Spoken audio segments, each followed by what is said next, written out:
महात्मा जो अपना शरीर छोड़ गया। बहुत समय पहले एक राजा था।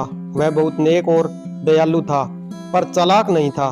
वह हमेशा अपने मंत्री की सलाह पर चलता था, जिसका नाम सबल था। एक दिन उस राजा को पता चला कि उसके राज्य के वनवासी सरदारों के बीच संघर्ष हो रहा है। इसलिए उससे अपने मंत्री सबल को भेजा ताकि मामले का निपटारा कर दे। सबल की गैर हाजिरी में एक महात्मा उस नगर में आए।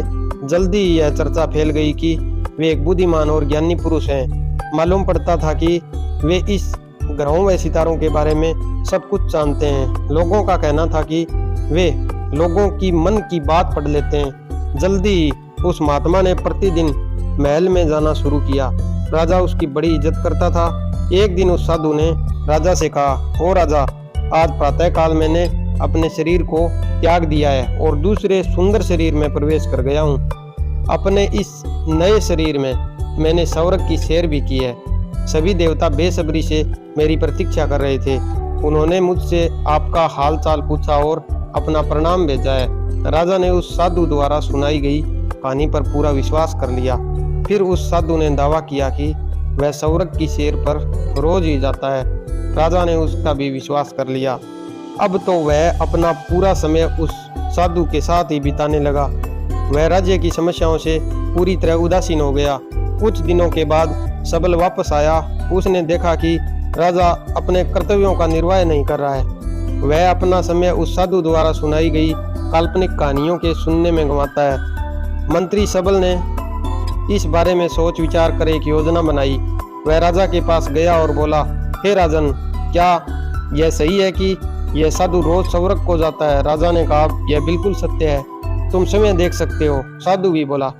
यह कहकर वह अपने कमरे में घुसा और उसे अंदर से बंद कर दिया। कुछ ही क्षणों के बाद मंत्री ने राजा से कहा, हे राजन, वह साधु स्वर्ग से कब लौटेगा?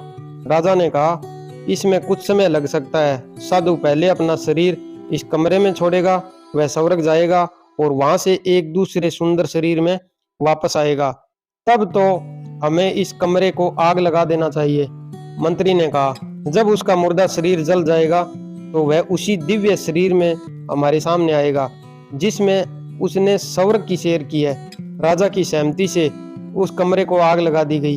अंदर बैठा साधु जलकर मर गया। तब राजा को उस साधु की असलियत समझ में आई। वह तो कभी स्वर्ग गया ही नहीं था। वह तो कुछ देर अपने कमरे में पड़ा रहता, फिर आकर स्वर्ग के शेर की मनगढ़ंत कहानियां सुनाता।